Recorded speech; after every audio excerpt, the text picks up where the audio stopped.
without further ado, I want to introduce Olalekan, or Lake, and he has been such a wonderful reviewer for us this week. We've had fantastic reviews with these three artists from Lake.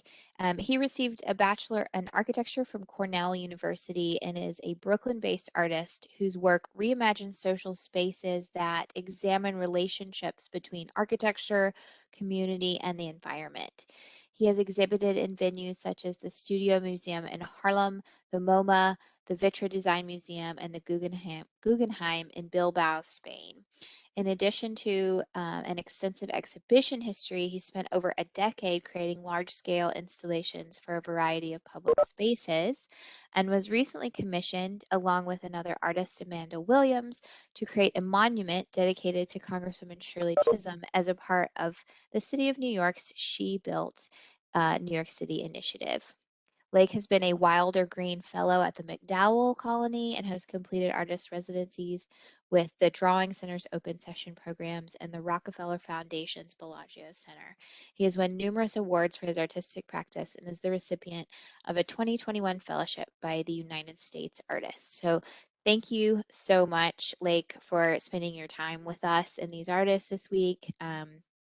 I have enjoyed so much getting to know you and your background and your work through these reviews. And I love seeing your public artwork around the country. So without further ado, um, let's get started into the reviews. We're going to start with Matthew Mosher today. Um, and, oh, I skipped too fast. Okay. Matthew, will you tell us a little bit about your work and then we'll listen to you and Lake discuss it? Absolutely. Yeah, so hi everyone, I'm Matthew Mosher. I'm an intermediate artist. My work is in interactive sculpture. I make pieces that try to relate to the human experience uh, as illustrated with geometric abstraction and its relationship with computational media and data visualization. So this is a public sculpture I made called Vajramanta Birhu. It's welded weathering steel. It's about 9 feet tall, and it's a series of triangles that kind of wiggle back and forth as they go up, increasing in length but decreasing in uh, width. You can go to the next one. Same piece. And these sculptures are based on the Fibonacci sequence, so the increase and decrease are like 1, 1, 2, 3, etc. Next one. This one is called Standpipe. I made this one a little bit before Vajra in Arizona. Actually, it's now at home in Lakeland, Florida, at Midtown Lofts. Similar idea. The plan of this one is a square, though, that rotates instead of a triangle, so it's a little bit stockier. Next slide. Yeah, and I like looking at these, the way the material rusts and how all the different facets reflect light at different angles. They're pretty dynamic to walk around and see the kind of like shimmer of light and shadow on them. Next one. So this is an interactive projection piece that I did that also uses the geometric abstraction and the patterns it creates. You can see the person in the foreground there. There's two knobs on strings that you wave around, and the projection responds with this kind of kaleidoscopic color. Next one. Yeah, there we go. The input for the system is a little camera, which you can see on the pedestal there, along with the interface. So it starts out as being a black and white view of the user or viewer of the piece, but then as soon as you engage with those knobs, it gets pretty psychedelic. And another vein of my work, I kind of critique violence in American society. So this light turns on whenever the US does a drone strike abroad, as a way to illuminate here what we cannot see happening across the world, but as a result of our collective like governmental action. Next one. And as part of that, I started really looking at gun violence in America.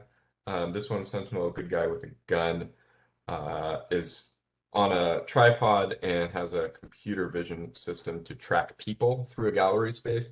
So as you walk around the space in the presence of this gun, it will pivot to always be pointing at you as you move through the space. And it's asking who is protecting who and from what in our current gun culture.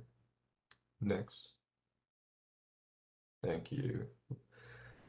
I started doing the gun violence pieces in 2016. I'd recently moved to Florida. It was right after the Pulse shooting happened, and that really affected me as a new person to Florida. So I made this piece, which is over 15,000 plaster cast 9mm bullets. There's one for each person who was killed by gun violence in the United States in 2016.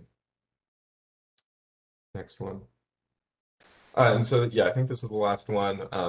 A similar data visualization piece with cast handguns. The plaster I like working with, but it's extremely fragile. So I moved on to using bronze. So these are cast bronze patinaed white, and each one correlates to different statistics about gun ownership. And the mandala forms are radially symmetrical. They're meant to inspire reflection on this topic. I'm not like trying to persuade people one way or the other with it, but just to have an open dialogue, a more constructive dialogue about gun rights in the United States. And I think that's it for my slides. Thank you. Thank you for sharing. Um, I'm just going to ask you and Lake to go into the conversations that we had about your work. And maybe we'll start with the question that we asked, why do you want to make public art? Yeah, so I got into public art because I really like working at that large scale, um, and making pieces that can really only exist outdoors. And I also like how you get a broader audience for public works when you make museum or gallery pieces. You're sort of necessarily limited to people who are willing to go to museums and galleries, and perhaps even a subset of that. Um, but when you're making pieces for the public, everyone in town gets to see it. So that aspect of public art appeals to me.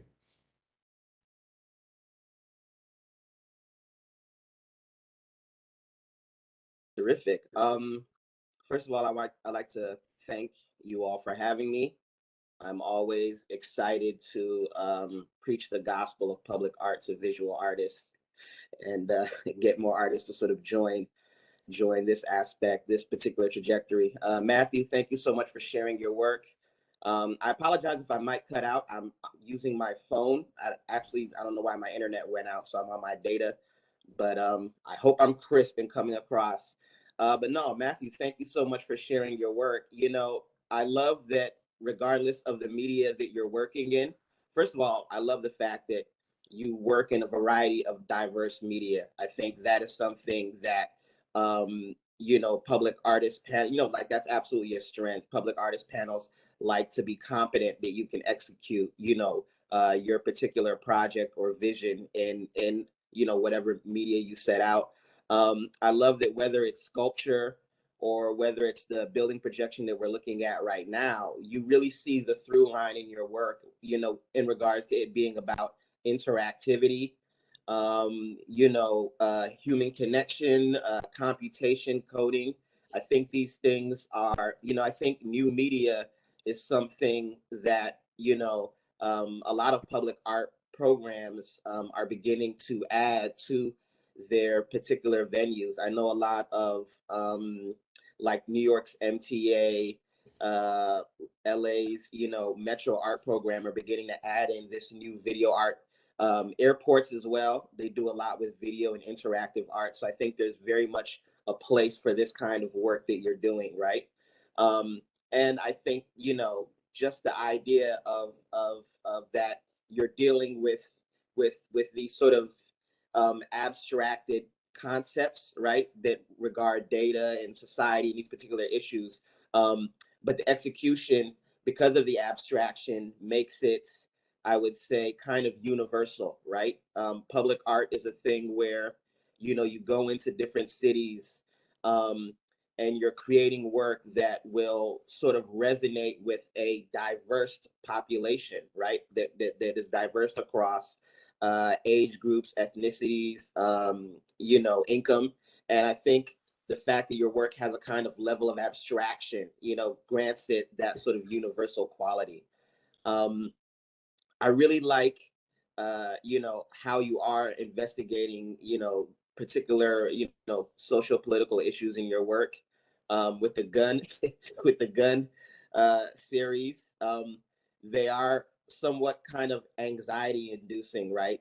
So in lieu of very specific public art calls, that ask the applicant to investigate these particular issues.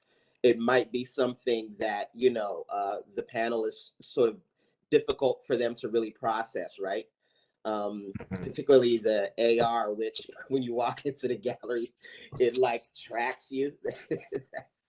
That's I absolutely love it. And there are venues that do work with those. Particularly, I think we discussed Socrates Sculpture Park. So I think this work for someplace like that would be absolutely perfect. And that really anxiety inducing aspect of this AR tracking you. And I love the title "Good Guy with a Gun." It is something that is still very relevant and is still kind of important, right?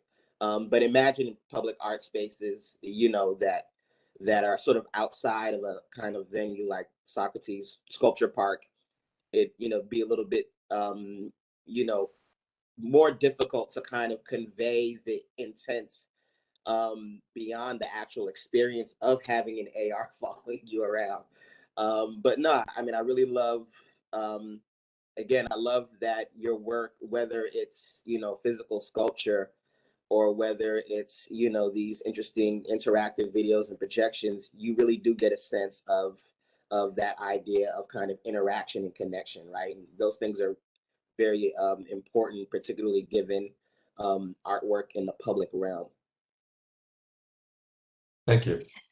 I think this particular sculpture of the data visualization of things here, I think this one is probably the piece that could contribute well to a public art application. What I mean is the panel is going to be able to make the leap of like, okay, this artist is thinking about how to communicate numbers in a physical space. And I think that would tell them a lot about how you think. So if you were going to put any of this series into a public art application, I think this one would be your strongest piece to make that communication. It is a little less anxiety inducing than the others. I think the statements that you're making are strong. I'm not saying that you don't need to make those statements in your art. It's just picking and choosing exactly what you're trying to communicate for that particular panel, for that particular project. Right. Matthew, was there anything from our conversation that we had a few days ago that struck you as like surprising or something you hadn't thought about before when applying for a project? Yeah, I mean, a couple things that stood out to me. We just discussed, as you know, like the viability of including more political or activist pieces in public art calls. It really depends on the call, and I think that was like really sound advice. Some other things that stood out to me were with specific to my work was thinking about, like how many images of each piece you would want to include in a call, and the quantity of those images. Like you don't need to necessarily max out the portfolio if they're asking for 6 to 10. 6 is fine, without going overboard with it. And then also, because my work is so like conceptually based, really thinking about the language I use to describe it, and also how can I get the image to convey as much of that as possible without having to have a lengthy description that goes along with it.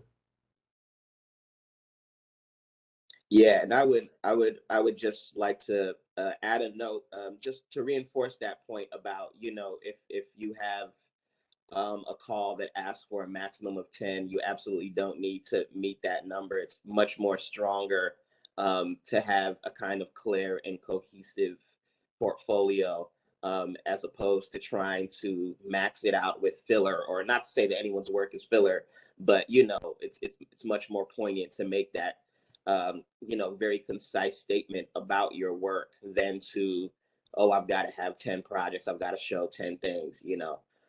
So I would like to reinforce that notion that having that cohesive body of work is more important than meeting the max. Yeah, panels have a lot to review, They do. and they get burned out after a little while.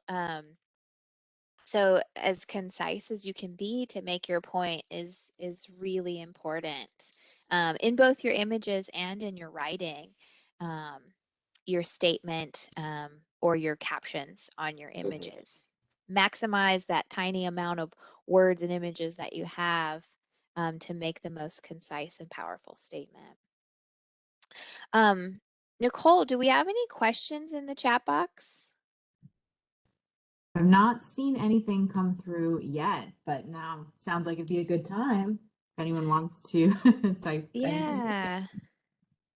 Let me, I can unmute you all, or allow you to unmute yourselves. If you have any questions, we have a few minutes before we move on to our next presentation. If we don't have any questions, we'll move on, so that way we'll have more question time at the end.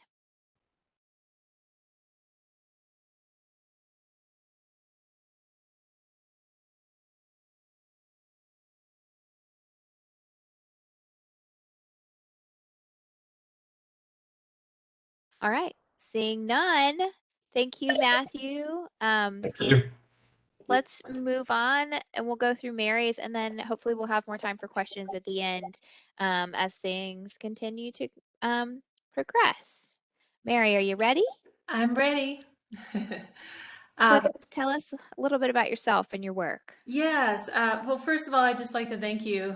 Thanks you everyone for this opportunity. It's been great for me to learn a little bit more about public art, having never explored it. I am a mixed media artist. I work primarily in sculpture and installations. And,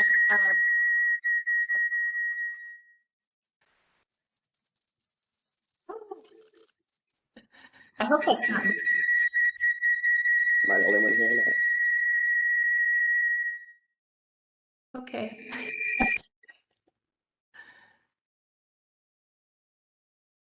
Can everyone hear me okay? All right.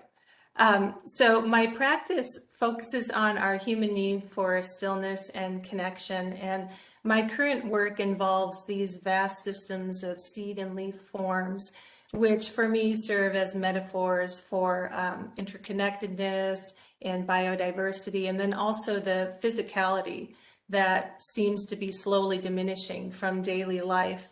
And this work stems from my passion for life sciences. I took botany as an undergrad, and then also I have an interest in ecology, but it's really driven by this search for balance. And not only balance in my own life, but just wanting balance in the environment and the surrounding landscape and just in the world which we all share. So what we're looking at now is biophilia seeds, and the term biophilia means love of life, and it describes this innate human tendency to seek connection with nature as part of our well-being. And this is an idea that resonates with me profoundly, and I've been working with it for probably the last 5 years. And it's an idea of our health, like holistically being tied, intrinsically tied to the health of our planet in a wider idea, and then also, in a smaller scope as well. So this piece is 15 feet wide and carries over 500 individual ceramic seed forms suspended by sewing needles. And the seeds range in size from about 1/2 inch in length to 14 inches in length. And I've been working with seed forms for many years. It's more recently I've been researching forms that are tied to the life cycles of trees and kind of exploring that. But I've recognized seed forms in my work long before I started actually actively looking into them. But I'm interested in seeds because not only are they the underpinnings of natural systems, but they also flourish and grow in darkness and light. And I see that as a metaphor for human resilience, the human spirit, strength, all those things. And so the forms that I make have very human qualities, which you will see in some of the detail shots. But with this one, you can also see the reflective component. So I use a lot of reflective materials in my work, such as graphite, metal, found objects like sewing needles and pins.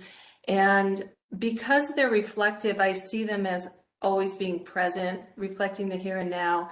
And they also, to me, they make the viewer a part of the work. They reflect the surroundings, and anyone that moves through the space maybe can recognize how the piece might change with that. And then also using recognizable objects like sewing needles that someone can connect to, maybe with a memory of a person or someone from their life. And then also for me, I have a personal connection with sewing needles. I'll mention a little bit later and with another piece, but they are also a symbol of the interconnectedness that I explore a lot with my work. So we can move on to the next image. So this is the biophilia leaves panel. This is actually the sister panel to the seeds. I showed them together in a space at Mesa Contemporary Arts Museum a couple of years ago. They were on opposing walls. And so each leaf has a corresponding seed. And so this panel carries over 500 different porcelain leaf shapes suspended by sewing needles. And the leaves are inspired by actual leaves that exist in the world. And there's over, I have a book of leaves that has over 600 different leaves. So they're abstracted, obviously, but they're inspired and I guess based on real life, which I like that idea. So one of the reasons why I work a lot with leaves is I'm originally from the Midwest, so I've always had this affinity for leaves. But they're ubiquitous. We see them everywhere and no one is exactly the same. And like the sewing needle, they're recognizable and have this ability to maybe evoke, a memory of a time and place or one's connection with nature. And you can see in this image there, they also carry these very human qualities. I see the human figure in everything, in not just nature, but also, man-made objects as well. So we can move on to the next series, next image. So this is the Stillness series, and this is actually my most recent work. I just finished this, these pieces I just finished earlier this year, but this is an ongoing series that is my response to the isolating events of last year and just the chaos of last year. And what this series explores the blurred lines between isolation and solitude. and how I see solitude as coming from a place of strength, something that as an introvert I crave in my work, but then isolation is something totally different. And so it's this personal narrative about this universal experience and about finding light in times of darkness, and then also balance, this underlying theme in my work, finding balance through the physical connection with nature and then the virtual connection with the people in our lives, those that we love that we're physically separated from. And I just wanted to mention one of the inspirations behind this piece particularly was an article I read early last year, right as things really started happening. And in the article, there's a quote that said, "In rebuilding a broken world, we will have the chance to choose a less hurried life." And it was all about human innovation and resilience in times of adversity, and how many of us were drawn to nature, to spend quiet time in communion with nature. And so I see that reconnection with nature and the surrounding landscape, or the landscape that we, that is our community, as a reconnection with our true selves. And I see that as a path towards healing. So that's really where I am with my work right now. And then one other thing I'll mention before we go on to the next image is I see all the forms that I make as living things, and they kind of resonate with the energy that surrounds them. So I often use these elements, like in the panels, have these surrounding layers of panel that it's like a ripple effect, like sound waves or concentric circles in water. And that's a design that you will see in the next series that I show in the next slide. So, but for this one, they each have their own place, yet they're connected to the other ones in the series. So we can go on to luster. So up until recently, most of my work has involved cast metal. I did a lot of metal casting as an undergrad at ASU, and I love the process. So this series is an evolution of cast aluminum forms that they're definitely inspired by the human figure and the sewing needle. So they were hand sculpted in clay and then cast in aluminum. And so the reason for the sewing needle, I see it as a symbol of so much, but I see it as a figure. And it's, again, one of those things where someone can see a sewing needle and have that direct connection, maybe a memory. Personally, for me, I see it as this tool that is definitely, it's associated with domesticity in women's work, but also for me, a symbol of strength. It has this capacity to mend and pierce, and when it's threaded, leave evidence of a journey. So I kind of see that as a narrative, again, for like a human life or human journey. And so I use it often as an element in my work. And we can go on to the last slide. It's a symbol of strength, connectedness, and also personally meditative processes that are so much a part of my work, carving and sanding and things that keep the body busy and let the mind wander. And so, and then the other thing I wanted to mention with this one is just the reflective quality of the materials and how it's just always in flux and always changing with the surroundings. So I think that's it. Super, thanks. I'm gonna let Lake take it away with some responses. All right. Mary, thank you so much for sharing your work. I absolutely love it. What I really like, I mean, there's such an incredible amount of detail in your work. And, why I mention that is that I love that the viewer can then sort of have multiple experiences with your work, right? They can see the entire sort of composition of the work from a distance, right? But then when you get up close, there's such an enormous amount of care and detail that goes into the work I could really see a public audience spending a lot of time, you know. Imagine if this was like on a train platform, right? It feel like, you know, every day during your commute, there would be something more to see within your work, right? So that incredible amount of detail grants it, so much more of a kind of robust experience for a public audience. So I think your work in that regard absolutely translates very well to, a public art audience. And I like, again, similar with Matthews, but in a much different way. The fact that it's abstracted also makes it very universal, but it's so detailed. I could see this narrative of these leaves, of, what they mean, of the human form, biophilia, the seeds.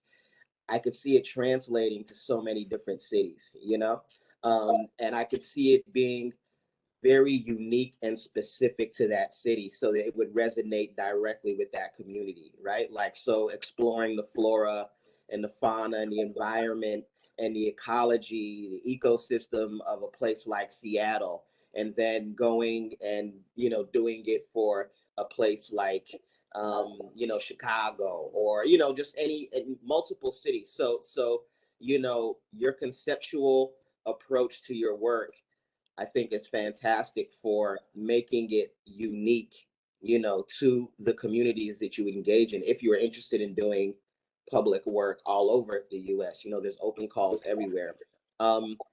Because those narratives are so fascinating as well, I think it also lends itself to a community engagement aspect of public art, which a lot of open calls will have the applicants acknowledge or address some kind of some kind of community engagement, not necessarily to like derive your work directly out of that, right? You can't take the feedback of everyone in the community, right? You ask 10 people, in Phoenix, what resonates with them the most about Phoenix, you're going to get, depending on who you speak to, you're going to get 10 completely different answers possibly, right?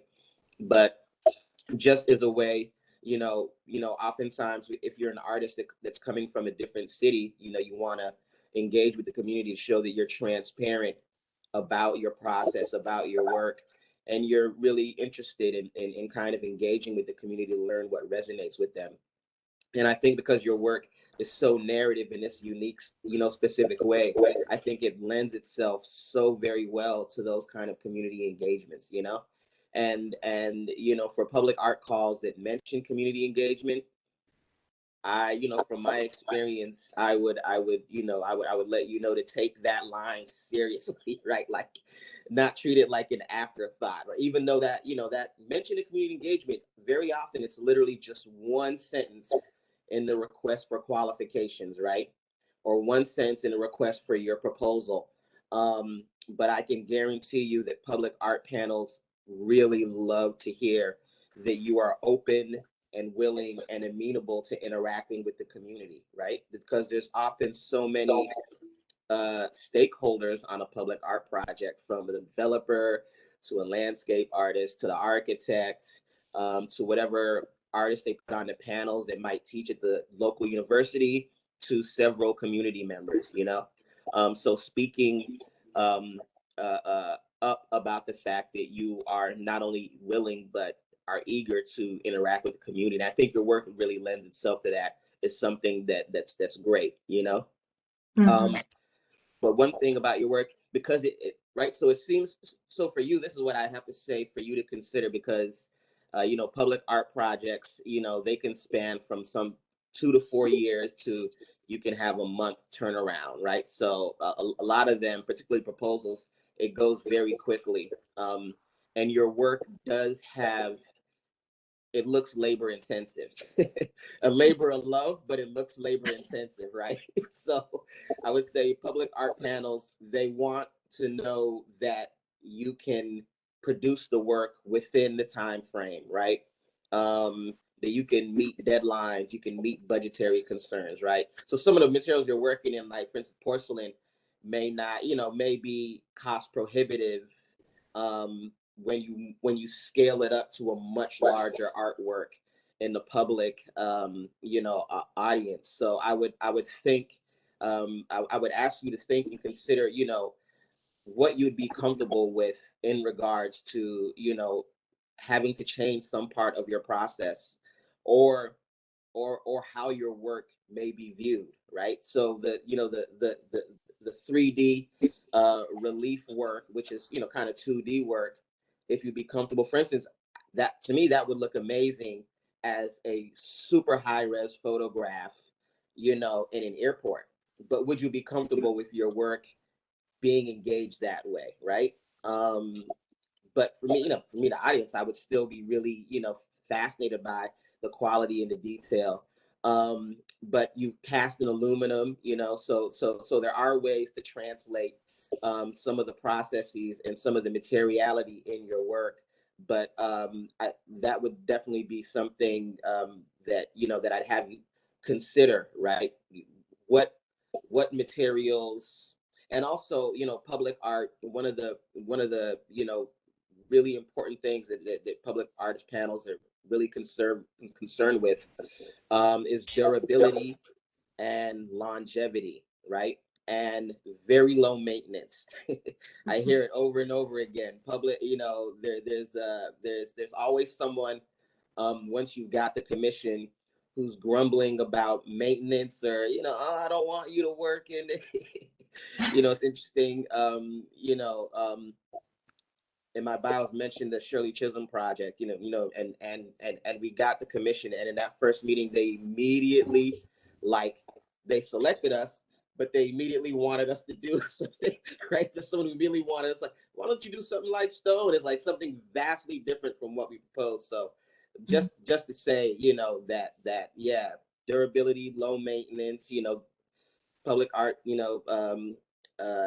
projects, they don't want to have to send someone out to clean or fix the work every 2 years, 5 years, or even 10 years. But no, I think your work, I mean, I really love the narratives. I really love the detail in the work, and the kind of storytelling, and the fact that storytelling, I think, is very specific but widely applicable. You could bring that to any city in the US, and it'd be a very fascinating, unique way, right, to reflect this very specific place. Yeah, thank you. Thank you. Mary, was there anything that you picked up from our call that you want to make sure that you mention before we move on to our last presenter? Well, I picked up on a lot of things. So I'll mention a couple. One thing that Matthew had mentioned, just the draw to public art. I also feel that, that it's so accessible, so that, that's what's attracting me to it, just the fact that it can reach such a broad audience. And then the other thing that Lake was talking about, working in dialogue with site or place or a specific community, really interests me. And the community outreach piece also really interests me. And one thing that Lake had mentioned in rethinking, the way I view public art is maybe approaching it or dipping my toe in it from a design standpoint, like maybe looking at 2D calls and or even the light box image. Because for me, the goal is to create this sense of stillness, and that's the most important thing. So yeah, I would definitely be open to exploring other materials and other ways for those that can, experience the work and be connected to it. So. And what better place for a moment of stillness but in an airport where I you know. need to rest in between flights, or That's right. yeah, I would say really look out for those airport opportunities. Yeah. Yeah. The City of Phoenix Airport Public Art Program is really very, very strong. And is actually, they have an airport museum, which is separate from the public art program. And they do collect individual artists and portable works that are made out of delicate materials. Right. So I would say that's another great place to start looking as well.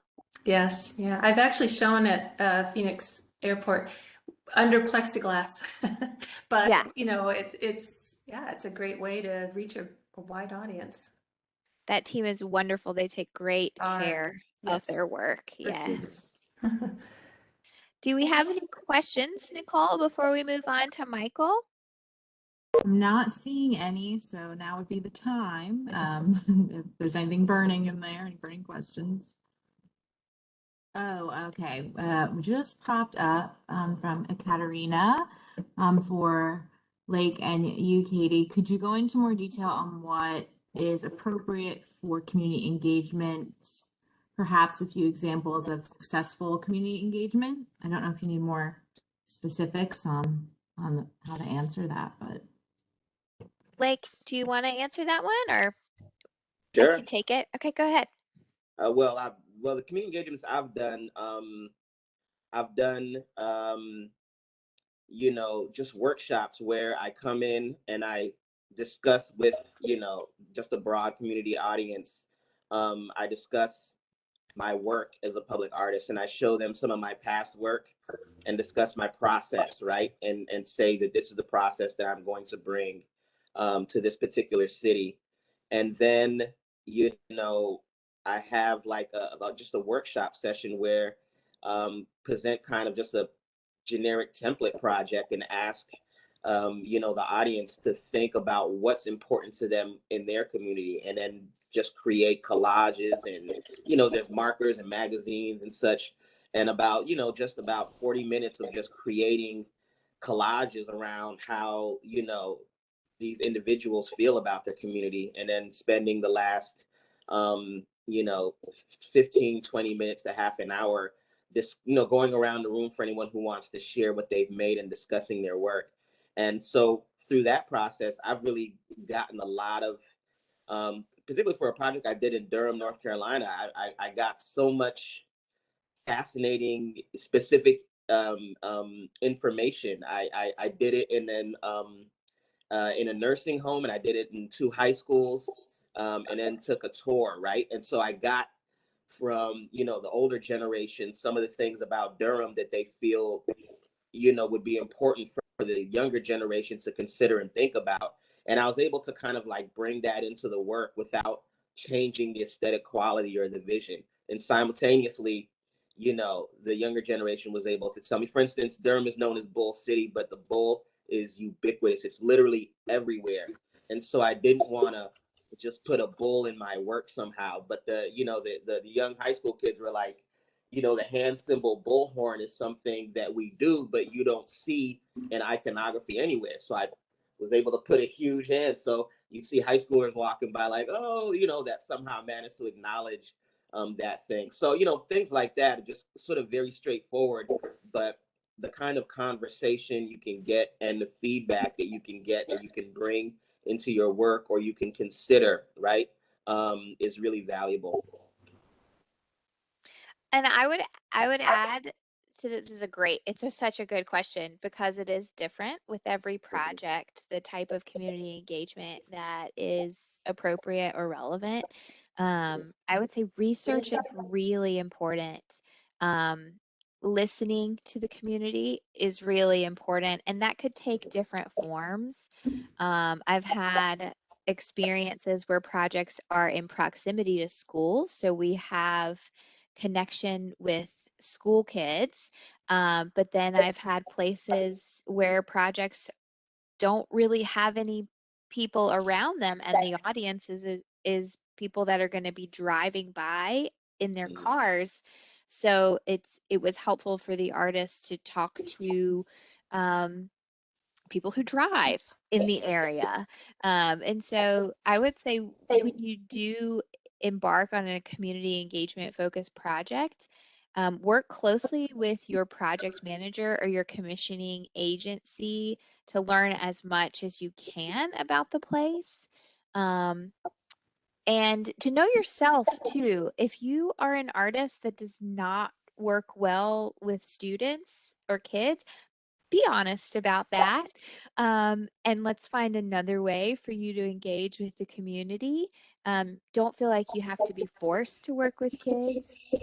look for calls that are involve community engagements with maybe communities of adults, or an airport is an interesting type of community space because these people are travelers. They don't live in this particular space, but they might be experiencing it for a very short period of time. That may be the only time they ever visit that place is in the airport. And um, so it can be very different in each project. I would say work closely with your project manager to try to identify the right type of community engagement for the project and for you as the artist as well. Mhm. Okay, I stopped sharing so we could answer that question. I'm going to go back and ask Michael if he can tell us a little bit about his work and himself. Yeah, hi. My name is Michael AFSA. Thank you guys very much for the opportunity today. So I create minimalist sculpture work, and I use common construction materials like plywood, spackling paste, um, household paint, and I use textures that are often found in suburban architecture. So I'm inspired by the architecture and the landscapes of the desert Southwest. And when I moved here from California, I lived on the coast in California. I moved to Phoenix, and what struck me was the color palette, the light, the architecture was very distinct, and I started to photograph it, and not, you know, the stunning modernist architecture which is present, but just the more common suburban architecture that is, you know, pretty common everywhere. And I was looking for moments of light and shadow, of real detailed, you know, poetic moments in these kind of everyday areas. And so that formed the basis for this work. And I was using a lot of motifs that were common to the area, like sunsets, you know, the horizon. Um, it really just struck me that that is, like, you know, the symbol of the Southwest here, with the horizontal nature of the cities. You know, you can see, you know, these vast, you know, open landscapes. And so that's something that I like to capture in my work. There's a serenity to it. There's a, you know, a real particular um, sensibility here in this area, and that's something that I want to capture through these sculpture pieces. And so on that first piece, what you saw there was, if we could just go back to that one, yeah. So this one, this is using plexiglass as representative of the sunset, and then the portion below it is sort of like a, you know, the landscape essentially, and the horizon, and using that sort of kitschy stucco texture. And then within this is the light source. So there's an LED light source within it, and it illuminates. And so it has two parts to it. There's, you know, during normal daylight hours, you know, this is a wall piece, but if you turn the lights off, it illuminates. So it's got the day and night. Okay, we can go to the next one. So this one I call Sun and Horizon. Something that I do with all my work is I reduce, you know, so meaning this is, you know, very minimal abstraction. So I was thinking about how can I distill the sun and the horizon to just very basic parts, and do so, you know, in an elegant kind of poetic way. And with this, you've got those two parts, and then the metal rod adds a, you know, a light contrast to these, you know, heavy forms, and then it's got that texture on the side and the pop of color on the side as well, to give an element of surprise and you know, light and shadow. Emphasize the light and shadow. This piece, I call it Foyer because it was inspired by a common entryway, in a house. And it represented a landscape for me, kind of metaphorically, literally and metaphorically, in the sense that, at the top of these stairs, there's a mirror, which literally reflects you. And it has these silk flowers, these kitschy silk flowers, which for me had a feeling of vulnerability.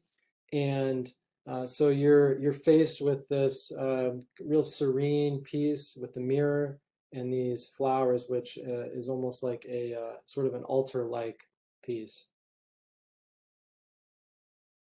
And this piece, again, using the motif of the horizon and the sunset, and it has those two pieces here. They're connected, and then the lines, which represent perspective and kind of fading into the distance. This one I call Sunrise. This is CNC cut out of plywood, and the top is actually cut out of the bottom. And so I call it Sunrise because it's essentially lifted out of the bottom portion. And this piece, with those layers, it suggested the strata or the layering in the rocks here, and still using that motif of the sun and the horizon.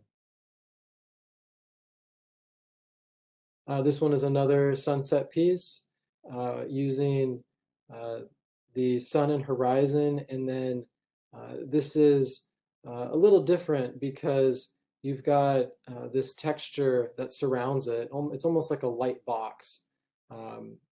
And something that I'm often thinking about is, how do these pieces look under different lighting, whether the lighting is from up above, down below, and using the texture is actually a popcorn texture, which is typical on like 80s and 90s ceilings. And so that's another part of my work that I find intriguing, is how to take these really these textures that are no longer used in current construction, but how to take them and make them poetic. And I think at the same time it kind of makes us reflect on the history of styles and what our role is in utilizing materials and styles and design.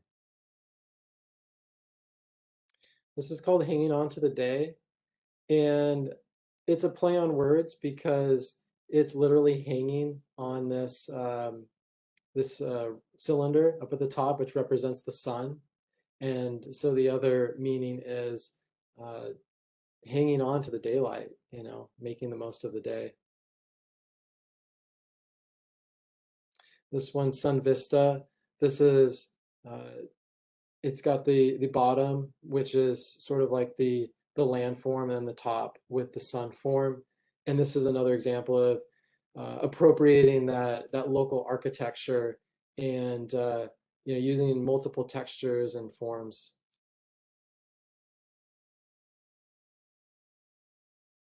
And that's it. It's the last one. Thank you. I'm going to slip back to the first one and have you and Lake continue your discussion. Yeah, thank you for sharing your work. I love, as you mentioned, the poetic aspect of it and the kind of simple abstraction. And I love how you celebrate the everyday. I think that translates very well to public art, right? When you're going and doing public art in, very different cities, right? It's a kind of a celebration of, people's everyday sort of lives, and that's how they interact with the work as they go about, shopping or going to work, or going to a park to hang out or jog or run or what have you. It's just a part of their life. So I think similarly with Mary's, but again in a different way, yours definitely I think lends itself to doing public art all across the country, right? And I love how you're able to capture aspects of the materiality of the, of this region, right? And the horizon and the quality of light and the sun, right? And imagining that you could bring that same sort of conceptual sensibility to different cities, right? And see how that would change the colors that you're using, right? So, imagine doing this in, somewhere in the southeast, right? What would the light quality and color be there? So it gives you, it's it's a fantastic strategy for doing public calls all over. And one of the things that I always say about, public art and my public art as well is that it's a distillation of so many things into something simple and clear, right? Very often, that's at least the approach that I kind of take. There's works that can be complex, but I think yours is more within that line. And I think that kind of distillation has, again, a universal appeal, right? That can be brought to many different regions and environments and spaces. Um, and similar to Mary, so scaling up from this scale, right? You'd have to think about the materials you'd want to use. But I think your work would work very well in like cast concrete and form work. I think you could, capture so much of the textural qualities that you capture, in using plaster and getting the sort of popcorn feel, right? And the, hanging rods could be steel. So I think, yours will scale up um, easily and without sacrificing, any of the aesthetic quality in your work. And I think would really be interesting to see, these pieces as large concrete formworks as well, with, with wood inlay and, those sort of things. So I think you have um, a very good system working there. One thing I want to mention about the very first image that I loved was that you have this lighting aspect to it. And one of the things I say, one of the gems that I tell anyone doing public art, um, and that is something that is very likely that the other artists who are shortlisted with you will probably not do, is to show a night shot. You know, every time I've shown a night shot, I've gotten that commission.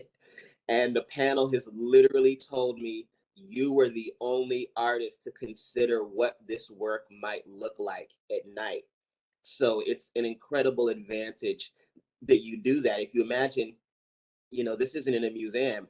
There are no hours for much of, for a lot of public. I mean, that you have public artworks within civic spaces and the like that do have hours, but so much of outdoor public art is going to be seen 24/7, and not many artists think about the entire eventide hours that their work is going to be viewed in. So that kind of consideration really lets the panel know that you're thinking of the full, cycle of the day of how your work would be viewed. And what I love about this is that during the day there's such a great quality that you see with the textures, but at night, that becomes subdued and you get this glow. So you're just creating an entirely new way of interacting with the work at night, which you know audiences love, the general public loves, but public art panels, they love, the idea of, right, to put it in a crass way, getting more mileage out of your artwork, right? Being able to, have it be appreciated in multiple different ways through lighting and through, a kind of really different way of experiencing the artwork. If you can completely transform that experience, that, glowing sun with the horizon, it looks very different. Like there's such a different quality about it than to the way it looks during the day. And I, like, people really kind of appreciate that.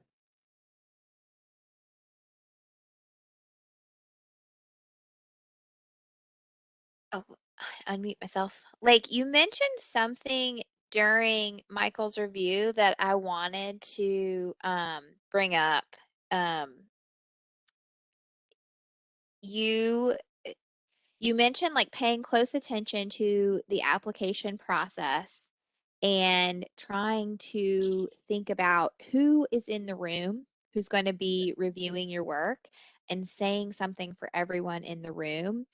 For example, when we have a public art panel for the City of Phoenix projects, we always have a community member on the panel.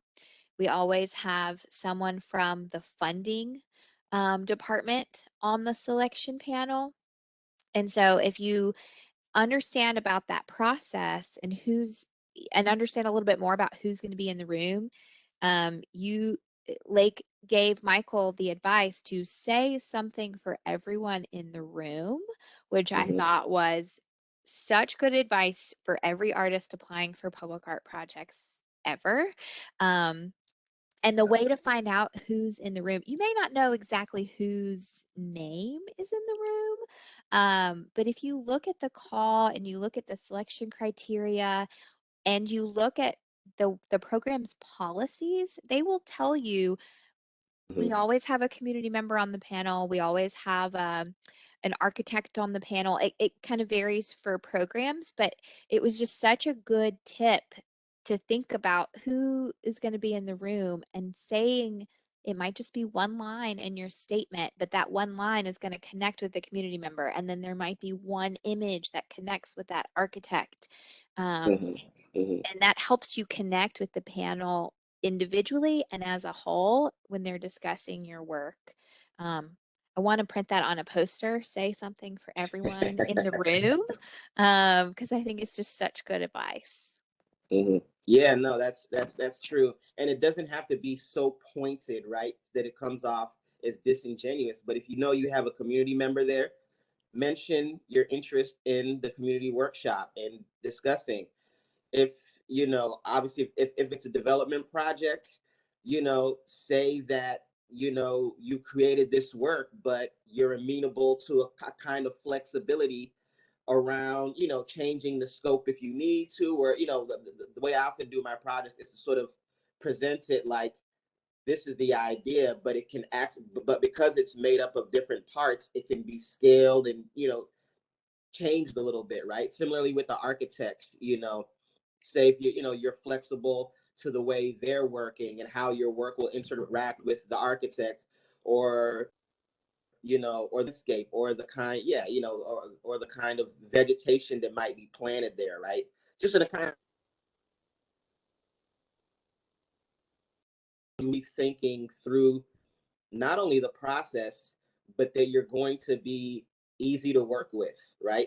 Because public, I mean, you are, you're doing your part as the public artist, but it's very, very, very. Oh no, Lake, you're cutting out a little bit.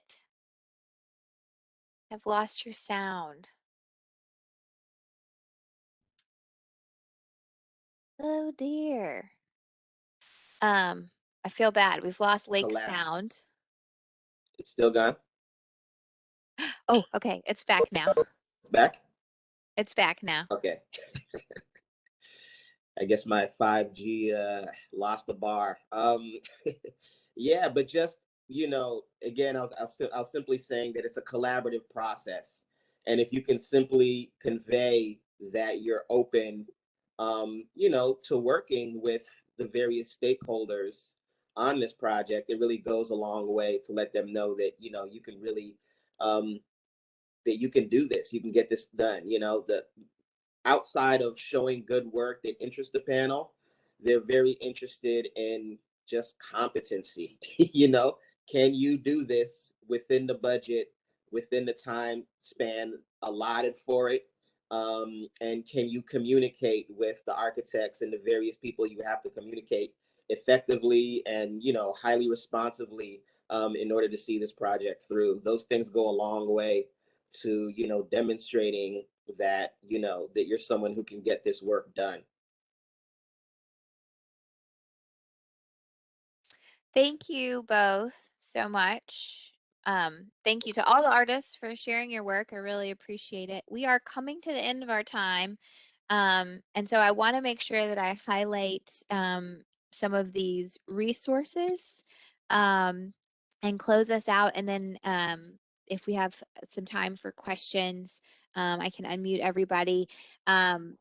You know, we've talked a lot today about how to apply for public art projects. This slide is sharing with you some resources on where to find those opportunities. The International Sculpture Center, who has been such a wonderful host of these 3 events, and we have one more next week. They have a fantastic list of resources. Cafe, Submittable, and publicartist.org. Those 3 are all websites where you can apply online for projects. And then Public Art Exchange is actually a new professional network for both artists and arts administrators. It just started a couple of weeks ago. It is full of administrators from all over the country, and they have started posting some calls there. I would say it's a great place to just start getting connected and seeing what the conversations are around public art. So I wanted to make sure I shared those with you. And then I want to tell you where to find us at the International Sculpture Center at sculpture.org or the Phoenix Office of Arts and Culture. We currently have one open call to artists that I believe is open until the end of August. So check that out. And we are going to have a couple more opportunities opening up later this year. You can find those resources at phoenix.gov/arts and make sure to get on our mailing lists so that you'll be notified when other calls to artists come about.